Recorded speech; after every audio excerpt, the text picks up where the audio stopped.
كم ذا أنت مخدوع وحتى متى لا ترعوي عنها وحتى أبا بكر دعوتك لو أجبت إلى ما فيه حظك لو عقلت إلى علم تكون به إماما مطاعا إن نهيت وإن أمرت. السلام عليكم ورحمة الله وبركاته. الحمد لله الذي يفعل ما يشاء ويحكم ما يريد وصلى الله وسلم وبارك على نبينا Muhammad وعلى آله وصحبه أجمعين ما بعد. I wanted to speak about my very first day in the Islamic University of Al-Madinah. Going through the registration, going through getting set up in our rooms, going through the entire process. As I hope, inshallah, this could be a benefit and a motivation for those wanting to seek beneficial knowledge. Alhamdulillah, as I mentioned in a previous video, I was accepted to the University of Medina whilst being in Egypt. I was actually in Egypt in the masjid, Salat al-Maghrib, when I found out I was accepted to the Islamic University of Al-Madinah. Then I returned back to America and I did the paperwork and I went through the entire process to get the visa, and that was a whole mushkila in and of itself, as I lost my paperwork and then I found it again and then I was late and this, that, and the third. Alhamdulillah. We arrived to the airport September 7th and we flew direct flight to Riyadh. Then we had of course we had a layover there, and then we had to transfer and go to the plane that was taking us to the city of the Prophet Sallallahu Alaihi Wasallam. Upon arriving to Medina Munawwara, the city of the Prophet alayhi salatu wasalam, I immediately did a sajda shukr. I did the sajda, a thankfulness to Allah Tabaraka wa Ta'ala because of this amazing blessing of being here in Medina. Not that I wasn't in Medina before, as I actually went on Umrah about 2 years prior to that. But every time you go to Medina, it's an amazing blessing. Especially this time to know that we're students there. What an amazing opportunity. And alhamdulillah, I met some other students from the university from my city there as well. May Allah Azza wa Jalla increase them in khair and beneficial knowledge and implementation. Allahumma ameen. So we get picked up by the university in some trucks, in some cars, and they take us to the university. This was when I realized that this was going to be a very amazing day, because the truck, and it fit maybe 5 people.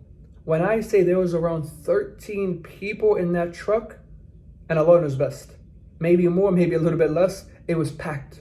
Let alone it was filled with people's suitcases. So we take even maybe 20-minute, 15-minute drive to the Jamia. When we get there, wallah, I'm amazed. I'm looking around and I was just filled with excitement and joy and thankfulness for this opportunity to be here. Wallah, it felt like a dream. It literally was a dream that came true. I literally used to dream about it. People say, oh, it's like a dream. It was a dream that actually came true. And I ask Allah subhanahu wa ta'ala that He allows us to keep living that dream, and that He makes that dream even more of a reality. Allahumma ameen. We get there and we go into the building that you go to when you first get there to just register and just submit your paperwork and the likes of that. When I go into this room, when I go into this building, it's chaotic and there's absolute chaos in there. It's filled with hundreds of people running here, running there. People lost their paperwork. People don't know Arabic. Some people, Allah musta'an, their hygiene is just not that good. It's complete madness. Let alone, this was the very first time the university decided to do this. Usually, you had to go to each individual building to set up. If you wanted your food, you had to go to the cafeteria. Then you had to go here. Then you had to go here. They tried to condense it and bring everything in one building, which, mashallah, was a fikra tayyibah. It was a good idea, but it just was so chaotic. Especially, we just got off of came from nearly a 20-hour trip. We're tired. I'm exhausted. But at the same time, we're running on just excitement. So, alhamdulillah, I had all my paperwork and I submitted my paperwork, and then I was instructed to go to another room, which you do an interview if you want to go to the Arabic Institute or if you want to go straight to the kulliyah. Even though, alhamdulillah, I spent around 1.5 years in Egypt and Kuwait and Sudan and places like this, I still decided that I wanted to go to the Arabic Institute.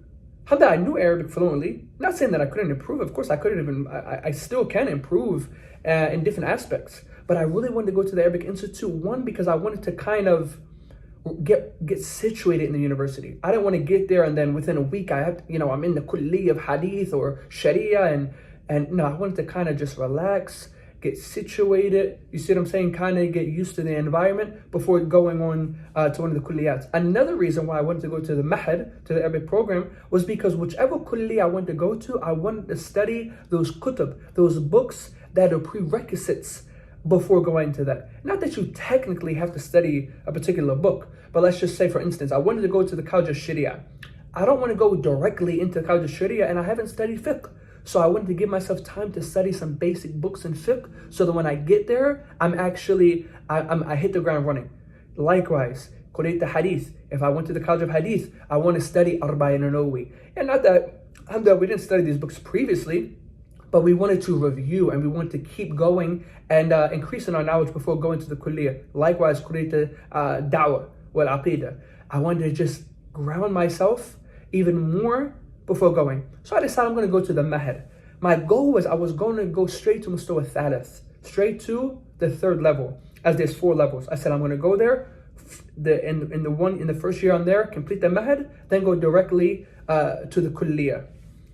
Upon going to this interview, which they decide if you're going to go to the Arabic program or if you're going to go to the mahad, if you're going to go to the mahad, if you're going to go to the kulliyah, the man told me, أنت لا تحتاج إلا المهد. He told me, said, you don't even need the mahad. Alhamdulillah, you speak Arabic good and your grammar is good and your speaking is, mashallah, is very good. And this is what he said to me. And alhamdulillah, and I ask Allah that He increases me in beneficial knowledge because I did take Arabic serious for a very long time. Yes, I was in Egypt for about 1.5 years, but even previous to that, I was studying for years. So alhamdulillah, my Arabic, it was very good at that time. However, I still, like I said, for other reasons, I wanted to go to the Arabic program to give myself time for some other things. So I said, khalas, go to the Arabic program. This is when you have to actually go to the Arabic program. You physically go to the Arabic program, to the mahad, and then they give you another interview to decide your level. But that didn't happen that particular day. That didn't happen that day. That was a couple of days later.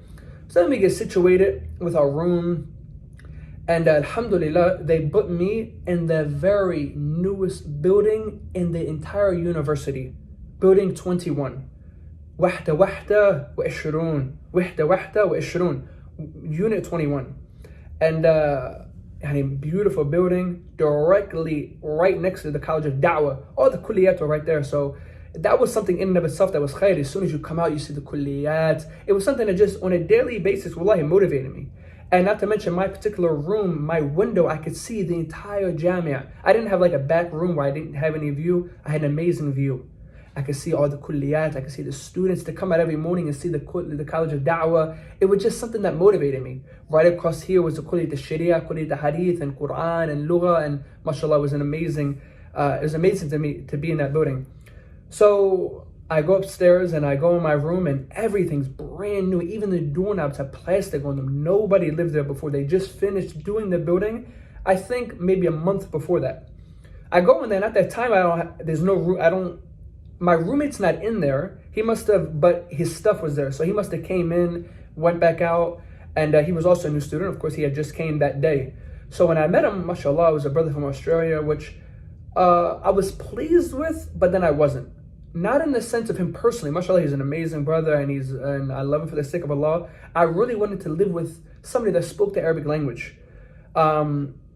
This brother, he was in the first level, so even if he knew Arabic, he really couldn't speak it on that level. I'm saying even if he was an English speaker, I want somebody that's good in the Arabic language so I can practice with them and we can communicate.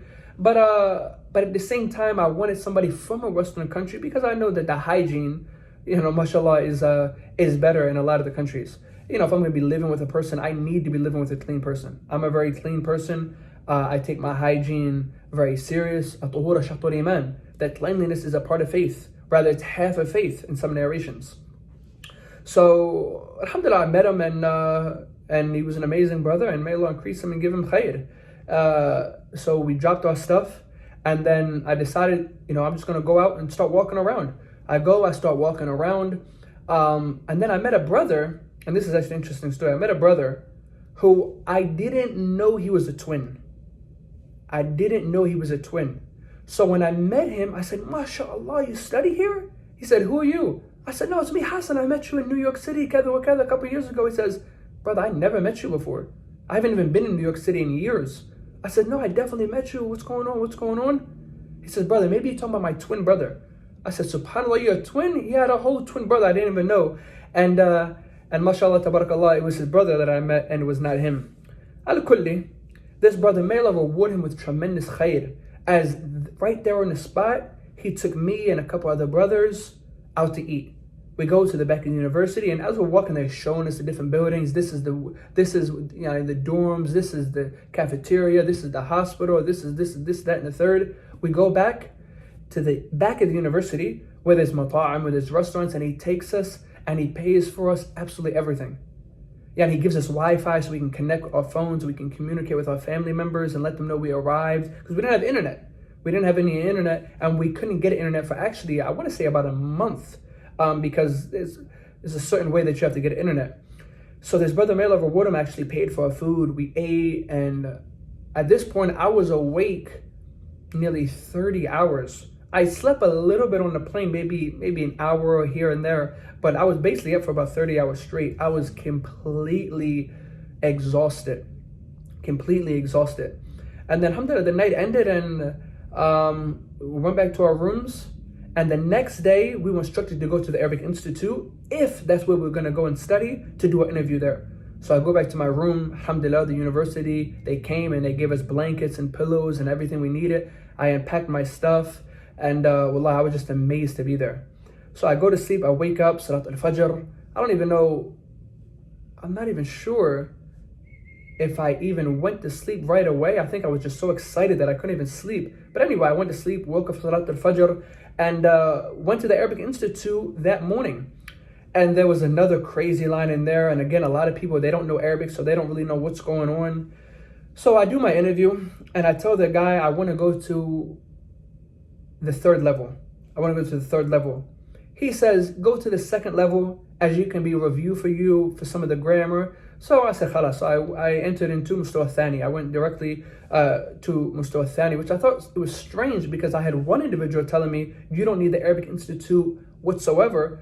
And now this guy is telling me that I can't go to, he said I could go to Thani if I wanted to, but he said I advise you to go to Thani, because it's when you can review all the grammar, because that's basically when the Nahu, when it starts in the second level of the Arabic Institute there in Medina. And in reality, it was a major benefit for me, because they studied this book of hadith. There was around 20 hadith, and you memorized it, and it was, mashallah, it was Jay Jittin. There was a book on fiqh. There was a book on imla. There were some things that, it was a major benefit, and I benefited a lot, and I'm happy I went there, because I would have missed out on a lot of that. So, alhamdulillah, I was able to go there and complete that particular level, and I ask Allah subhanahu wa ta'ala that He increases us all in beneficial knowledge. Allahumma ameen. So, after that, now it's the daytime, we're rested, we're kind of just going around. We still had a couple of things we had to do in regards to some paperwork. So we finished that, and then here goes the hospital. Everybody in the University of Medina, they have to go to the university's mustashfa, the university's hospital, and do a checkup. Mind you, you just did a checkup like a week ago, and in your country, and it was a huge thing. You had all this paperwork, and now they want you to do everything again. So you go there, and we were in there for hours. I believe I brought the 40 hadith of Imam Nawawi with me, and I believe I was studying that while I was being there, because I said to myself from the very beginning, because I watched thousands of videos of the university, and this has been a dream. I said, I'm not going to waste walau daqiqa. I'm not going to waste even a minute. So I try to implement this from the very first day of being there, or the second day of being there. All the time that I have, that's quote unquote free time, I'm going to be using that to study. So we were in the hospital for maybe at least 5 hours, and it was again hectic in there. You go, you do some x-rays, and I don't think these people knew what they were doing. It was complete madness in there. Allah mustaan. So then finally we were done that. So we had to go to the Prophet, to the Masjid al-Nabawi al-Sharif, and give salam to the Prophet sallallahu alaihi wasallam, and pray there, and just That's the real virtue of being in Medina. Go into the Prophet's masjid, Masjid Nabawi Sharif. So I believe I got in a taxi and we went there, and alhamdulillah, we stayed there for the rest of the day, and it was just an amazing opportunity. And so like I said, that was basically the beginning of our journey in the Islamic University of Medina. However, knowledge did not start with the University of Medina, and likewise, it would not end. So if a person does not get the opportunity to study there, it doesn't mean anything. You can be greater in your knowledge than a graduate of the University of Medina. Knowledge is not solely connected to Medina. Yes, it's a place with tremendous virtue, and it's a place and is the city of our Prophet sallallahu alaihi wasallam. However, if a person wants to seek knowledge, don't restrict yourself to just one place. Don't restrict yourself and say, when I get accepted, I'll start. Rather, start now. And if that time comes where you're accepted, then mashallah, you hit the ground running. And if you don't get accepted, you didn't waste time, you were still studying. So I hope that this video had some benefit in it, and that I didn't just waste my time and run my mouth. And we ask Allah subhanahu wa ta'ala, by His beautiful names and His lofty attributes, that He increases us in beneficial knowledge, that He allows us to act and implement and teach the knowledge that we learned. Wallahu a'lam. Wa sallallahu wa sallam wa barak ala nabiyyina Muhammad wa ala alihi wa sahbihi ajma'in. Walhamdulillahi rabbil alamin. ليس ينبو تصيب به مقاتل من أردتا وكنز لا تخاف عليه بالصن خفيف الحمل يوجد حيث كنتا يزيد بكثرة الإنفاق منه وينقص إن به كفا شددتا